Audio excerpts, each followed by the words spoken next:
Okay, it is Monday morning or Monday afternoon. Sorry, the time switch got to me. You good? Yeah, I'm Good. just sitting here trying to find out what's going on in sports. Because when you talk to you better know what you're talking about a little bit, or you're going to get blown out of the water. But the guys in there, they don't know anything either. There's only one guy in there. He doesn't know squat. Well, one thing that we had earlier today, we did have Harlan Barnett's press conference earlier today because Michigan State Spartans have snapped their 6-game losing streak with a really close game over Nebraska. Did you watch the game? Well, I picked Michigan State to win, and I almost hit it on the nose. I had it 21-18. I was up by one each way. That was really good. It's not because I like State. I just said Nebraska's fragile at 5-3, and they proved it. I said I got to see their quarterback play 3 plays to start the game. Then I'll be able to tell if they'll be in it. I said, This is the worst year of quarterback play across the board I can ever remember seeing in the Big Ten. I was going to say in college football. That's not what I want. Well, it's not very good across college football. Are there 6 or 7 or 8 very good quarterbacks? Yes. In the Big Ten, there's 1.5. Michigan's 1, and the Ohio State guy's pretty good, although he's not what that C.J. Stroud is. All you got to do is look at Stroud in the NFL. And after that, the other, what are you doing? I'm messing with my monitor. Everybody's laughing at me. Except for Ann. Okay. 12 schools better go find a quarterback for next year, or it's going to be just as bad as it is this year. There are Not no Michigan. Quarterbacks. Well, is he going to be back next year? We'll see. In fact, if he isn't back, then make it 13 schools better get a quarterback. There are no quarterbacks in the league except Michigan and a little bit of the Ohio State guys. He's not what the guy was last year, but the guy last year, Stroud, who's in the NFL with Houston, he's a generational talent. And yet they're going to be 11-0 going to Michigan because they got 2 home games of Michigan State, Minnesota. And let me tell you, Ohio State's crowd, after their team being on the road the last 2 weeks at Wisconsin or Rutgers, they're ready for the Bucks to come to the shoe. Rutgers was giving them a scare for a little bit there, though, on Saturday. It was, but never once. The only thing in doubt was whether they were going to cover Ohio State, and they covered. Not by much, half a point, but they covered. But now they're going back to the shoe. They are. They will be hosting Michigan State, Minnesota. So they'll be 11-0 going to Ann Arbor. But going back to You're Michigan going to have to State, call out the National Guard for that game in Ann Arbor because the hatred between those two transcends everything. This game here, it was just who makes the most mistakes. Nebraska made one more mistake. Look, there it is right there. Yep. You could have thrown it better than that. Where was that intended to go? Not that guy. They have got to find a quarterback. Nebraska's not the powerhouse it used to be. Pardon? It hasn't been for a while. No, they haven't. They haven't. Now, I think the coach for them, on the good, he gives them some hope, but the league's going to get tougher with those 4 schools next year. So it's not like they're putting 4 cream puffs into the league. These 2 aren't that much different.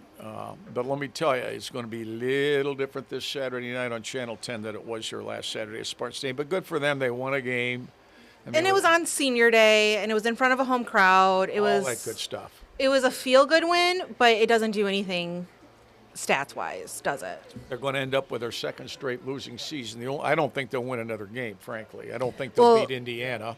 They got Ohio State, then Indiana, and then at Ford Field versus Penn State on the day after Thanksgiving. They aren't playing the little sisters of the poor moving on. I mean, Indiana won a good game against Wisconsin. They're playing for a bowl game. If they beat Illinois this week, then they get Michigan State, Purdue. They could win those 3. They beat Wisconsin. They could end up with 4 straight wins and get a bowl. There you go. And Maryland started 5-0, and they may fire the coach after finishing 5-7 because they got all hard games left. You tell me how that works. Well, I mean, maybe firing the coach is good. Look at the Raiders in the NFL. Well, for one game, it worked for them. It worked for them for one game. So, sticking with college football really quick, what is your take on the latest from Harbaugh? There was rumors that the Big Ten was going to come down ESPN today. Said today that if there's any, I don't think anything's going to happen this week. Not this week? Well, not this. The problem, the Big Ten commissioner, I think he wants to do something, but he has been informed clearly that the moment you announce any suspension, we'll be in court. for an injunction and a restraining order in 5 seconds. I mean, the Michigan team, when I think of the Michigan team this week, they're lawyers, not Yeah. football Yeah. players. They know that if they try to suspend him, they'll be in court claiming he didn't get due process, which he wouldn't have, and then they can get an appeal, and then he'll probably. So why do it now? Why not? I don't know that. ESPN says anything would not be coming for 48 hours at the 40 hours earliest. from Now. So it'll be Wednesday. I don't think anything will happen. I think the Big Ten commissioner is between a rock and a hard place. If he tries to suspend, new commissioner too, by the way, right? he's going to end up in court if he tries to stop him. I'm not saying it's fair or unfair. I'm just saying that's what reality is. If he doesn't suspend him right away, of course, he gets the ire of all the other 13 schools. But those schools do not expect Harbaugh to be suspended. I will say this, though. In America this Saturday, most people are a Penn State fan. I'm just telling Probably. you. Penn State Probably. just became America's team this week. Who would have thought? I know who you like. Who would have thought? Penn State this week is America's team. So, speaking of coaches, where are we at with the Michigan State University head coach? Well, they still got one. They still got one. A lot of people are still saying we want Urban. You can do it till you're hoarse. I mean, some of us get a kick out of that. If it floats your boat, float your boat. My question is, who will be hired first, a school president around Thanksgiving or a football coach just after Thanksgiving? And I don't know the answer. Do you think one has to come before the other? Not necessarily, but I do think you're going to have to get they need a coach yesterday because they have to salvage their recruiting. And look, they're in a rough spot. They are. There are no easy fixes for them the way it is. And predicting either one of these two stories, Michigan or Michigan State, is extremely problematic because I think it's difficult to say this is going to happen, this is going to happen. The only thing I think is going to happen is Ohio State's going to hang one on Michigan State Saturday night. That I do think. Well, on to some more stable. Like it is. We're going to go into some more stable teams, and Michigan State basketball starts tonight. James Madison. James Madison And Dukes. I thought they'd play Herbert Hoover, but they're playing James Madison. it's James Madison William University. McKinley, play James John Madison. F. Kennedy, play Lyndon Dukes. Johnson. No, they're playing James Madison. The Dukes He's out of a little Virginia. older than he was in his college days. Oh, man. I mean, that's a good spot, a good bright spot for some MSU fans, though. Like, now it's basketball season. We're focused on basketball. Well, there are 31 games, and a number of these games in any college season are cream puff games. I mean, I know next week they play Duke, a week from tomorrow night. Call me when that game's being played, because now we got a game. You won't answer the phone if I call you, Tim. I mean, that one next week, a week from Tuesday in Chicago, Joey's going to the game. Joey's going. And then you got Kentucky. Now, those are games. I think it's too bad the great games, though, were played during football season because there's not nearly as much emphasis on basketball at this time of the year. Right. It's football season, isn't it? At least for one team. No, for you, it's hockey. It is 365, 24/7. Hey, Red Wings handed Bruins their first regulation loss over the weekend. Saw it. I mean, I saw it. It's pretty good. Yeah, but you know what? That's November. Can you do it in May and June? Yeah, absolutely.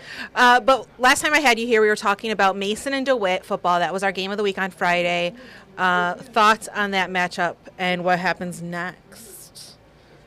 Well, there's 6 Lansing teams left and 2 from Jackson, Lumen Christi and Parma Western, and 6 from Lansing. This Mason team, they got to go to Walled Lake Western this week. They beat them earlier, the only loss Walled Lake Western had. But I think, look, Mason's pretty good. I mean, they have a junior quarterback who, to me, is the key for them, especially from here on out. It's like anything else in this sport. The quarterback position is so dominant. If you have one, you can overcome a lot of problems. If you don't have one, the other 21 guys can be good, but you got a problem sooner or later. And he's a junior, and even Michigan State's talking to him, and I can see why he's good. He's good. Mm-hmm. So, I think DeWitt's disappointed. DeWitt's going to be good every year. Mason won't have all these guys next year. It'll be interesting to see. But Mason will have that quarterback returning his senior year. So we'll see. The game was, DeWitt led after one quarter. But they just, they woke up a sleeping giant. every other team in this area, I think's got a tough game and could go out. Mason to me has the best shot to win in advance. I think they're going to be tough games for Haslett, Novodelsi to be sure. Portland's undefeated, but they're playing a very good team on a long road trip to Niles. They are. Pewamo, Westphalia's playing the only team that beat them, North Muskegon. Now, it was a close game, and it was the first game of the year, but, you know, if you're playing a team to beat you, you could lose again. Hazlett's got Constantine. They'll have all they want. East Lansing and Byron Center at East Lansing. I think that's a toss-up game either way. But like I say, I think every one of these local teams, mathematically, you wouldn't believe all 6 will go out. But at this point in the tournament, and only one team's at home, and that's East Lansing. The rest of them are all on the road. That'd be tough. All right, so what are you guys working on coming all up later? All of that and more. And I'll tell you who I'm mad at is A.J. Hinch. Why? Because he comes to Detroit. I know why, but 2.5 years ago, and he buys a condo for $1.75 million. He just sold it 2.5 years later for $2.35. Is it the one right across from Little Caesars Arena? I don't know where he is. No, it's in Birmingham. Oh, well then, yeah. So he sells it. He makes $600,000 in 2.5 years. Do you know how hard it is to sell some of these houses around here? I just bought a house. Brutally. Yes, I know. I know how hard it is. So now he's looking for I guess he's looking for a house. He wants a bigger, I guess he's got one daughter who's still in school, whatever, and they're looking for a house, he and his wife. He says he's staying with the Tigers. They have him under contract till 2025. But to me, the big stats for him this year had nothing to do on the field. You can make $600,000 selling your place in 2.5 years. I mean, in this market, things are going your way. Yeah. There you go. All right, so that's what's coming up. Thank you, Tim. We will see you tomorrow. Right.